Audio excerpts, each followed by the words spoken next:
تے فرمایا گیا کہ الف موسونیا تیرے قیام دی قسم، تیرے رکوع دی قسم، تیرے سجدے دی قسم، اس کتاب وچ کسی طرح دا شک نہیں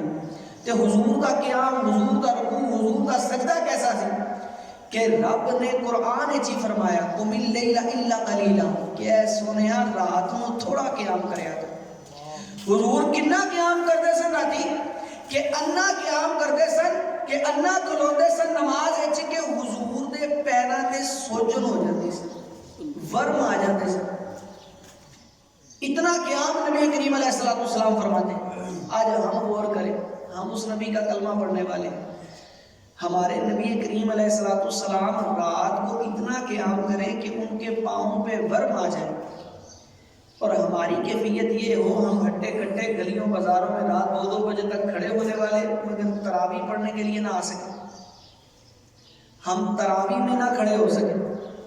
کہ ہمارا محبوب تو اتنا کھڑا ہو، ہمارا محبوب ہمارے محبوب ہے نا،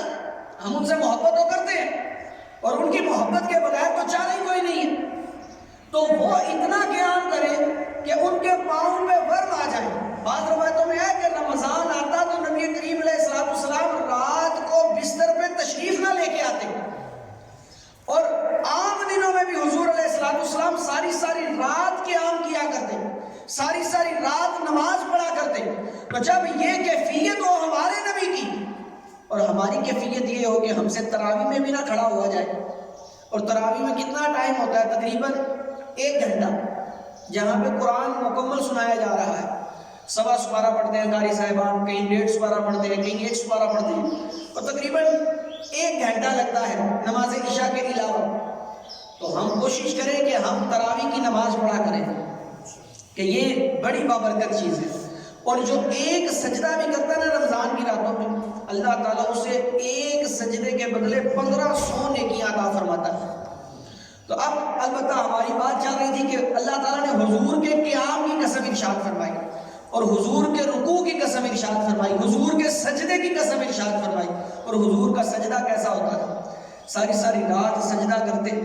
اور پھر دعا کیا کرتے؟ ربی حب لی امتی، اے رب میری امت مجھے ہبا کر دے، کہ ساری رات قیام کرتے، ساری رات سجدہ کرتے، رکوع و سجود میں رات گزارتے، اور دعا کیا کرتے کہ مولا میری امت کو بخش دے، میری امت کو بخش دے۔ تو آج ہمیں بھی چاہیے کہ ہم بھی حضور کا ذکر کرتے رہیں۔ البتہ فرمایا کہ حضور آپ کے قیام، آپ کے رکوع، آپ کے سجدے کی قسم، ذالک الکتاب لا ریب فیہ، اس کتاب میں کوئی شک نہیں ہے، ھدی للمتقین، یہ نیکوکاروں کے لیے، متقیوں کے لیے، ڈرنے والوں کے لیے رب تبارک و تعالیٰ نے اس کتاب کو ہدایت بنایا ہے، ہر ایک کے لیے نہیں۔ جو بے حیا ہے،